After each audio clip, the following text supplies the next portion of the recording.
hospital today having a heart operation. And he's had well, they're going to find it first. Yeah. And he likes it for his legs. And well, Shirley's got everyone working out. Easter's coming up, and he's had hospital to the home. Plus his wife has been very ill and in and out of hospital. So I did say to him that we need to temper his decision against how he might respond. I think sometimes we let our irritants go wild when we're not thinking straight, which is what I just I don't think we should have written the email in the first place. I think so. You're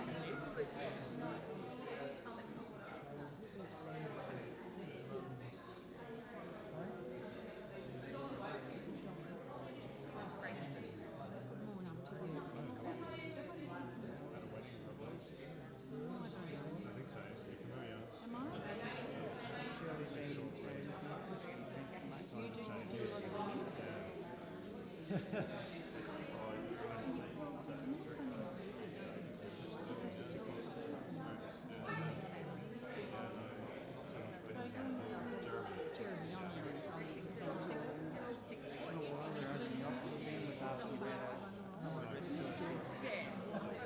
Suicide.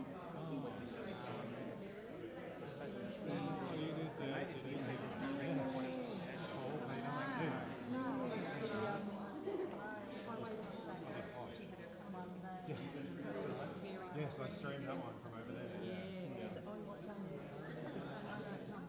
That's right. Correct. Yes. Yes, that's right. Yeah, I did that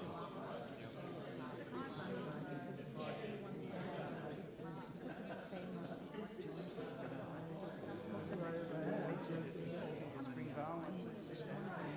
My mother's clerk has got a sticker saying that we have to contact couples to pay them more. I think they do that.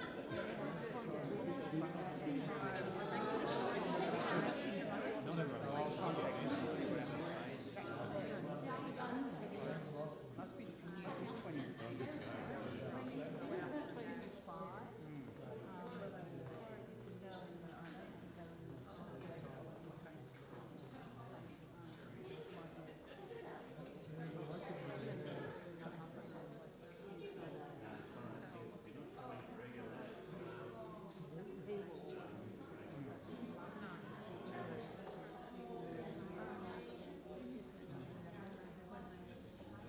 Murray.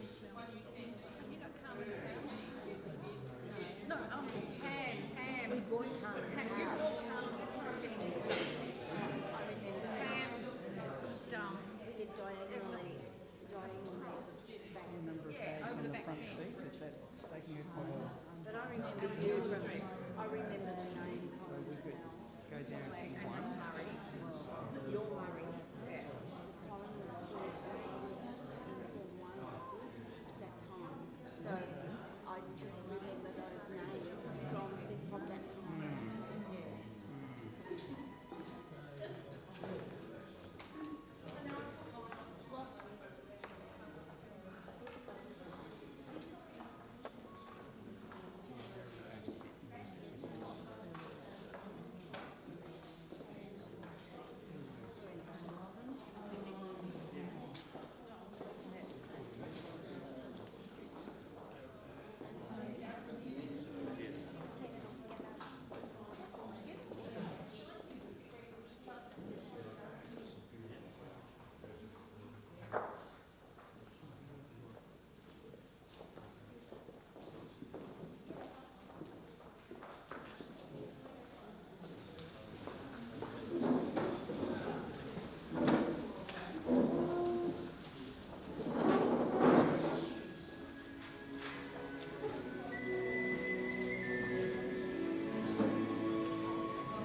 Good afternoon, everyone. Just a reminder to switch your mobile phone to silent. If you haven't signed the condolence book, please do so before you leave today. The family have decided that breast cancer research will be the beneficiary of any donations that you may like to make, and their envelopes available. The family thank you for your attendance and for the love and support that you have given them at this sad time. At the completion of this service, an invitation is extended to join family and friends for afternoon tea in the function room located behind me to your right. It's quite a walk, so I suggest you take your car. This is a sad occasion, but at the same time, a celebration of Shirley's life. During this service, when you are reminded of a happy time that you shared with Shirley or a memory that makes you smile, have a giggle, or even laugh, please do so. My name is Erin Cronin, and on behalf of Leslie, Daryl, Warwick, Robin and their families, I welcome you here today. The family have chosen this verse, Legacy of Love. A wife, a mother, a grandma too. This is the legacy we have from you. You taught us love and how to fight. You gave us strength, you gave us might. A stronger person would be hard to find, and in your heart you were always kind. You fought for us all in one way or another, not just a wife, not just as a mother. For all of us, you gave your best. Now the time has come for you to rest. So go in peace, you've earned your sleep. Your love in our hearts will eternally keep. Shirley was many things: a daughter, sister, cousin, wife, mother, grandmother, aunt, mother-in-law, sister-in-law, work colleague, passionate volunteer, neighbour and friend. Let me take you back to where Shirley's life story began. Shirley Merrimee Smith was born into this world on the 19th of September 1927 in Albury. She was the only child born to parents Harold and Ida Duke. Shirley was very young when her parents' marriage ended. Ida remarried in 1933 to Thomas Snell, and as far as Shirley was concerned, he was her dad. Shirley's younger brothers, Jim, Colin and Murray, affectionately called her Sis. Colin died tragically at the age of 16, and this must have been a devastating time for the family. And I'm sure that Shirley would have had a break in her heart that never mended. The Snell family ran a dairy farm in Ross Street, Dandenong, and later moved closer to the town, but their home remained in Ross Street. As a young girl, Shirley attended Dandenong East Primary School and then to Dandenong High. She was trained as a ledger machinist and bookkeeper, working in admin for Kraft and Electrolux. Even though she was working full-time, she always had a list of chores that needed to be done on the farm. So there wasn't much time for her to have a social life. Shirley never drove a car. She walked or rode her bike everywhere and utilised the public transport system to get to her destination. It never held her back from going where she needed to be. While living in Herbert Street, a handsome young man often watched Shirley walk past his home. They would share a smile, and eventually the smiles led to conversation. Shirley thought he was a very pleasant man. She fell in love with Jim and his caring ways. He was her English gentleman, and the rest is history. As a couple, they could be described as quiet. At the same time, they complemented each other. In 1955, aged 28, she married James Edward Smith at the Dandenong Presbyterian Church. They honeymooned in Lorne before returning home. Their married life began with them living in a bungalow in Ross Street, Dandenong, on her mother's property. During these years, when a woman married, she was expected to stay home and become a housewife. The newlyweds saved hard and were able to buy a quarter-acre block in Aratoula Street, Dandenong. With help from a local builder, Jim built the family home. So this would have been a really exciting time when they moved into their new home. In 1957, Jim and Shirley welcomed the arrival of their firstborn, Leslie, followed by Daryl, Warwick and Robin, completed their family in 1966. Anyone who called in at Shirley's would know that there was always a piece of cake or one of our highly rated slices on offer with a cuppa. While meeting with some of the family the other day, they recalled some of their mother's triumphs in the kitchen. Excuse me just for a moment, very dry. Ginger slice was her specialty, followed closely by chocolate and caramel slice, and coconut and jam slice. Every meal was followed by a dessert of either bread and butter pudding or a steamed jam pudding. For special occasions, a pavlova would be made and thoroughly enjoyed by all. Leslie recalls that her mum made many of their clothes and knitted footy jumpers for the boys. Macrame got a good run, with many of her accomplishments on show throughout the house. To give the kids a treat, Shirley would take them to the movies, and Daryl remembers his mum falling asleep on more than one occasion. And this was probably the perfect place for her to have a well-deserved snooze. When Jim and Shirley would go out for a meal, she'd often choose the fish, but would always end with a dessert. Special memories of fun times spent as a family were trips to the Dorset Gardens in Croydon and Sizzlers to enjoy an all-you-can-eat smorgasbord. Shirley had a sweet tooth and she looked after it very well. She was brilliant with the sweet treats, but could burn a loin lamb chop to a cinder, and the casseroles that Shirley and Jim loved were not a favourite with the kids. Life was busy for mothers of this era. They didn't have all the mod cons that we have today, and looking after the family was indeed a full-time job. Somehow Shirley still found the time to immerse herself as a volunteer in the Dandenong community. Volunteering in the local community was her passion. Dandenong was indeed lucky to have a local person who would roll her sleeves up and do whatever was needed at the time. Her skills of bookkeeping were in high demand. She was often called upon to fill the role of treasurer, and she did this for a few different organisations and did it very well. An example of her work in the community is the service certificate, acknowledging 30 years of service to the CWA. And for the younger people here today, that's the Country Women's Association. Each year the CWA would have a baking competition, and if your entry was judged the best, you would be awarded first prize. And this was a highly valued award, one that unfortunately eluded Shirley. Every year she would enter a date loaf. She often received a minor place, which was always a disappointment for her, as she had her eye on the first prize. So off she'd go home and she'd work on improving her recipe for the next year.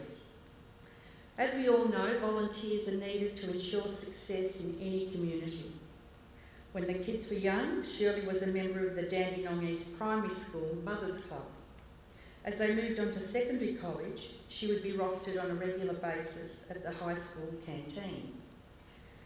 Shirley became friends with 4 of the mums from the Dandenong East Mothers Club, and they became lifelong friends, keeping in touch on a regular basis for 65 years. This was well after their children had moved on, and their discussions were centred now on their grandchildren. When Leslie had reached the right age, Shirley introduced her to the Girl Guide movement. This is where Shirley met her friend Margaret Mitchell. She went on to become a guide leader and would run holiday craft programs during school holidays and attended guide camps. Shirley's service continued until 1980, well after Leslie had left the Guides. She maintained her connection with guiding by being a member of Trefoil Guild. The Dandenong Festival of Music and Art for Youth was another organisation where she gave her time, being a committee member for many years. When the boys joined Little Athletics, Shirley served on the committee and held the position of treasurer. The next port of call for the boys was Dandenong Amateur Athletics Club, where she once again stuck her hand up and joined the committee, also serving as treasurer. On occasions after the day of athletics had been concluded, Jim and Shirley would invite everyone back to their place at Aratula Street for a barbie. Although Shirley was a thrifty person, she was also resourceful and made sure that she could use, reuse and repurpose things, and that's what she'd do, rather than throw it out. All of that said, they were a generous couple, happy to share what they had. Warwick had joined the Dandenong Light Opera Group, so it didn't come as a surprise to anyone that Shirley joined the committee, as she had done so many times before. Her attitude was that if her kids were interested in something, she would get involved and volunteer in any way she could, never shy to put her hand up when something needed to be done. Shirley didn't drive, and getting her children to and from their activities was a logistical masterpiece. She had an enormous network of friends and neighbours who would help her out, picking up and dropping off the kids at their different activities. Shirley was very close to her cousins and aunties who lived in the Essendon Moonee Ponds area. She had great memories of fun times spent with her extended family and travelling to Adelaide for holidays. The family have fond memories spending Christmas holidays in the caravan visiting Tathra on the coast of New South Wales and San Remo in Victoria. Staying with extended family at a house in Rosebud was so much fun. Simple times full of great memories. Shirley treated her children equally and taught them to stand on their own 2 feet and be independent. In 1979, the opportunity to travel overseas arose, so she and Robin took a trip to Thailand to visit her cousin Norm and family in Chiang Mai. The time came when Shirley returned to the workforce, working part-time for the Electoral Commission and as a bookkeeper for a stock and station agent at the Dandenong Stockyards. Working gave Shirley her independence. Reading the local rag, the Journal, from front to back, kept Shirley up to date of what was happening in her community. She would be kept up to date on the news and current affairs by listening to the ABC's 3LO radio station, which has changed now to 774 on the AM dial. Shirley was politically aware. Leslie recalled her mum and a group of friends were social members of the North Melbourne Football Club. They'd all meet and travel by train to watch the Shinboners play. Shirley wasn't a great television watcher.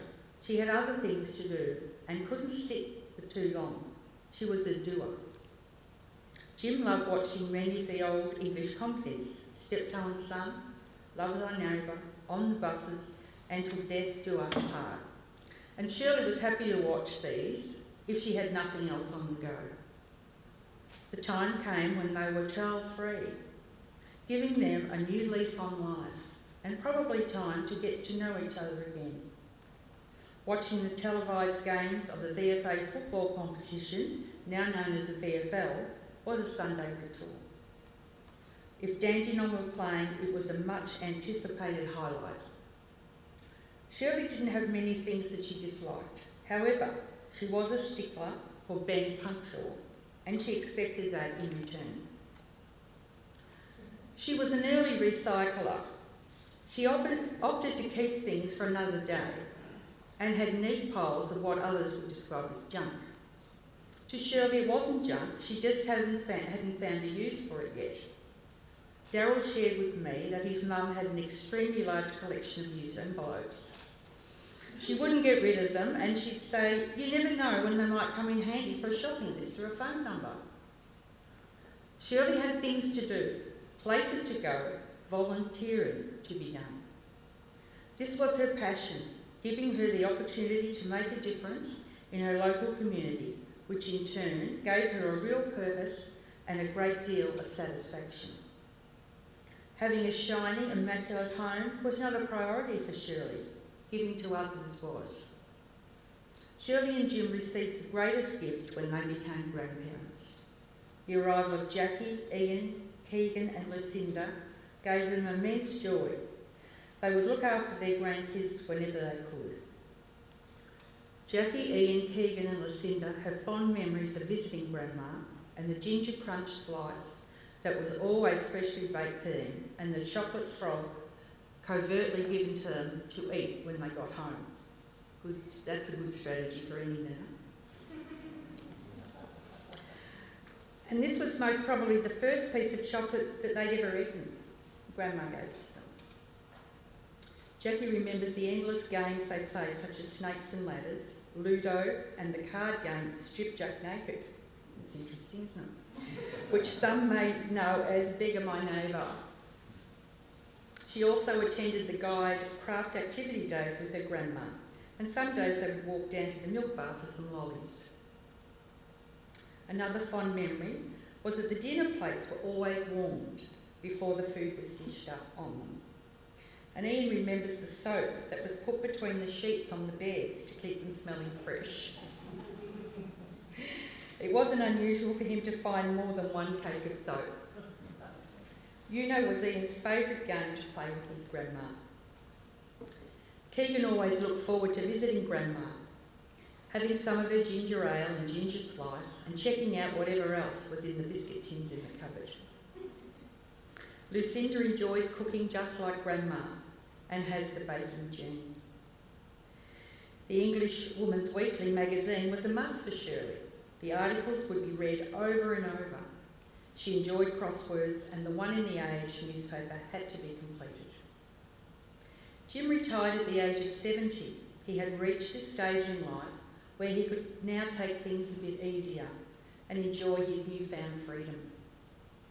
They enjoyed the latest musicals that were playing in Melbourne, and attending these shows was quite expensive. Shirley had it worked out that if they went to a preview, they could see the musical at half price. Shirley had so many friends from many walks of life.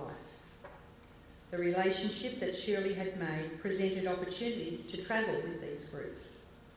Some of these trips were to New Zealand, arriving in Darwin on the Garn, and a visit to Uluru. When Jackie moved to Perth, Shirley looked forward to travelling to the west to visit her, and she did this on several occasions. Shirley was a walker. She walked everywhere, and this helped her stay trim, strong and healthy. Having said all this, she did have a hip replacement in her early 80s. This didn't keep her down for long. She recovered quickly, and her new hip put a spring back into her step. It was an enormous shock for Shirley and the family when Jim passed away suddenly at home in 2002. He had been using a plane to trim a little bit off the bottom of one of the outside doors, and Shirley was preparing dinner when it happened.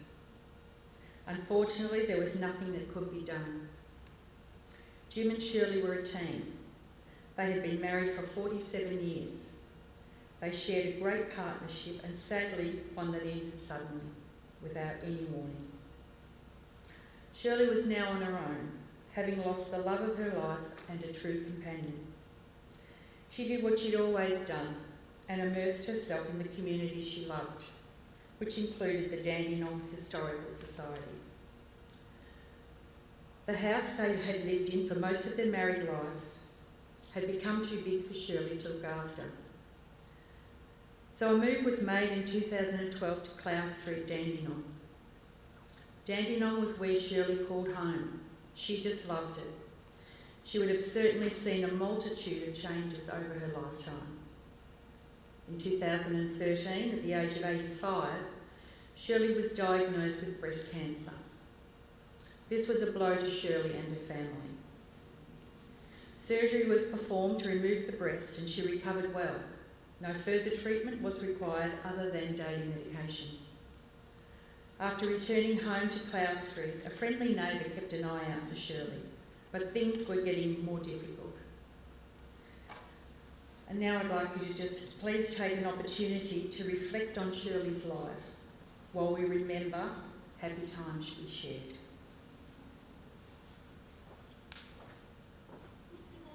Raindrops on roses and whiskers on kittens. bright copper kettles and warm woolen mittens, brown paper packages tied up with strings. These are a few of my favorite things.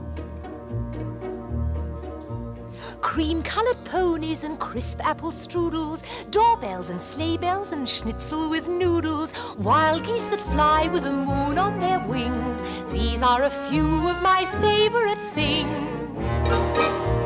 Girls in white dresses with blue satin sashes, snowflakes that stay on my nose and eyelashes, silver white winters that melt into springs. These are a few of my favorite things. When the dog bites, when the bee stings, when I'm feeling sad, I simply remember my favorite things, and then I don't feel so bad.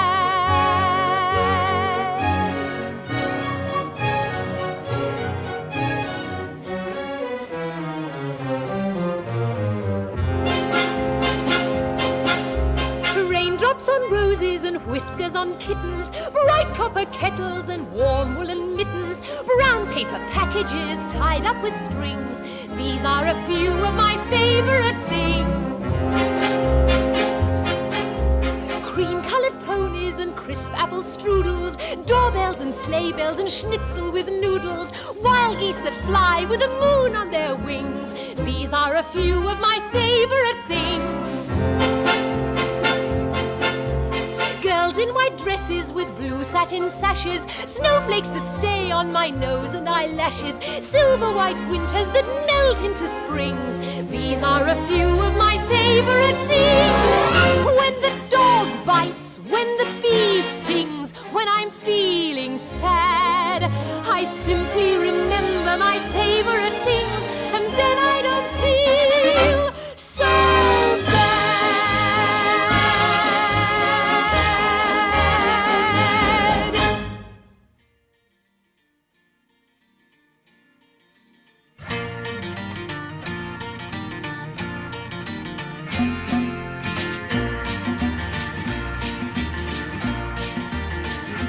Close the door, light the light.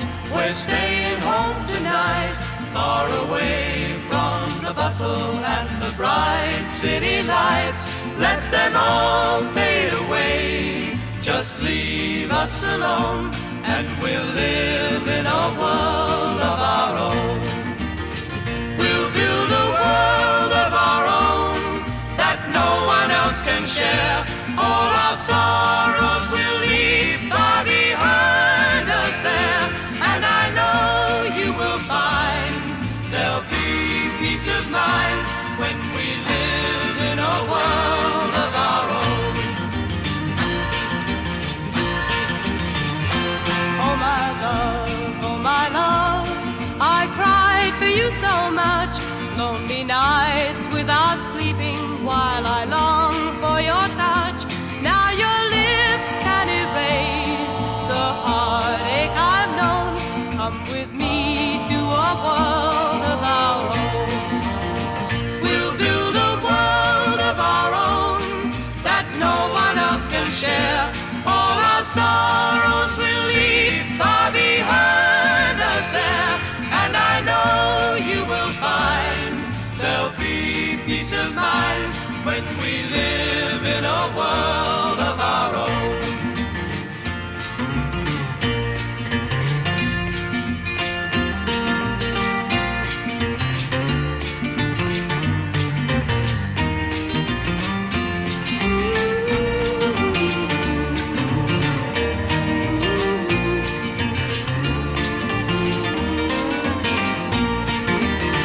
We'll build a world of our own that no one else can share.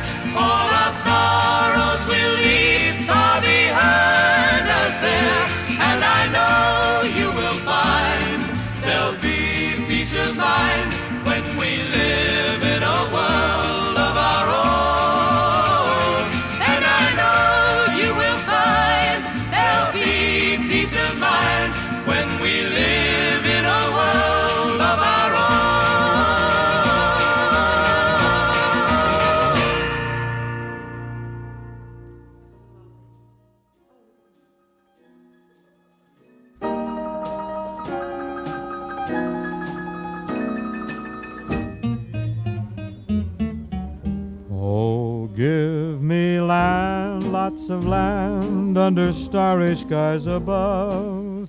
Don't fence me in. Let me ride through the wide open country that I love.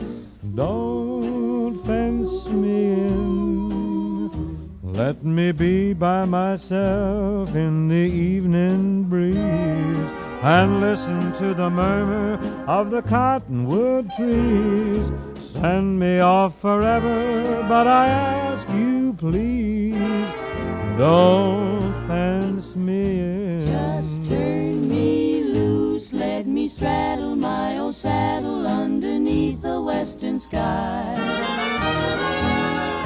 On my cayuse, let me wander over yonder till I see the mountains rise. I want to ride to the ridge where the west commences and gaze at the moon till I lose my senses. And I can't look at hobbles and I can't stand fences. Don't fence me in.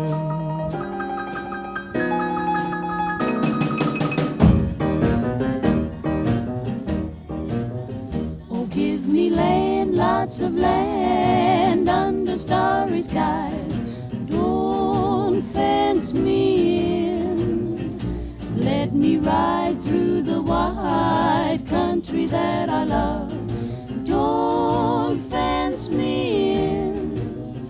Let me be by myself in the evening breeze and listen to the murmur of the cottonwood trees.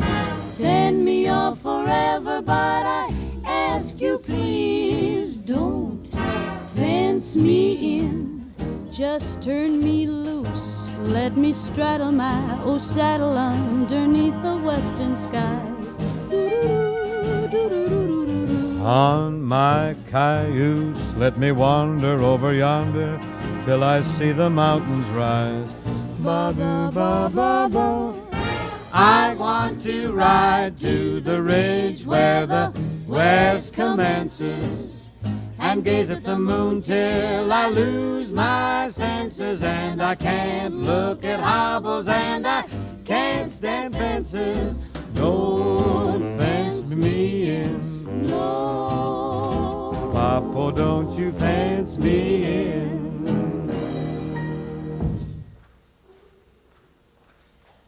A collection of beautiful memories there. During the next 2 years, home help was organised for Shirley. Leslie and Peter were going on an overseas trip, and so for their peace of mind, Shirley went into respite for 8 weeks. She had the normal signs of ageing, but her general health was pretty good. She was fit and strong. Her mind and attitude were outstanding. Of course, Shirley wasn't happy about it. She was a fiercely independent woman. The signs of living a long life had developed. Confusion, forgetfulness, and her mobility had gradually declined.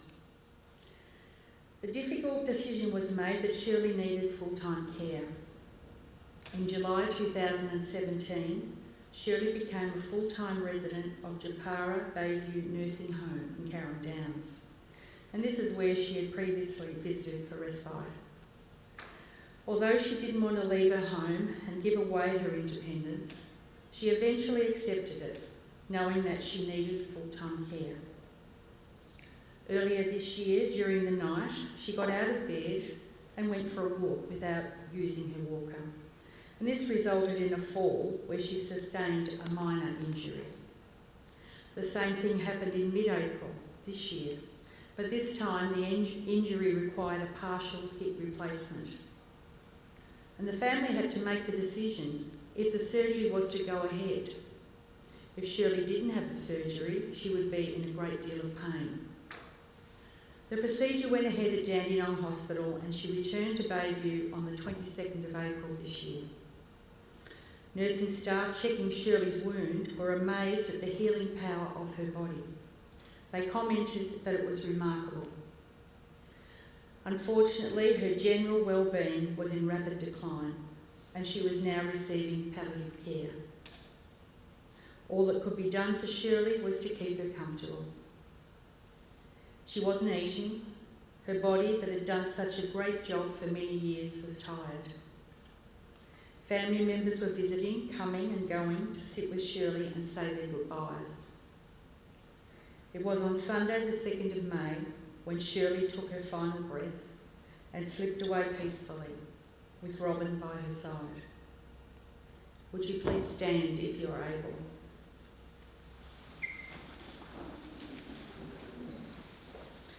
To Leslie, Darryl, Warwick, Robin and their families, this is a difficult time for you all.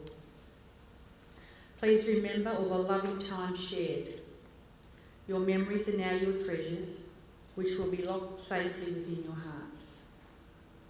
As we say farewell, we will remember you with love for all that you were and all that you have given and shared with us during your lifetime. Shirley, thank you for being such a loving sister, mum and grandmother. Thank you for being such a supportive and caring wife. Thank you for being such a fine role model with your volunteering and care for others. I'm not sure what your beliefs are as to where we go when we die. I like to believe that Shirley is now reunited with her English gentleman, Jim. Tenderly and with much love, we say goodbye. Thank you, Shirley, a full life lived well.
So we'll be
Thank you, ladies and gentlemen. That concludes today's service.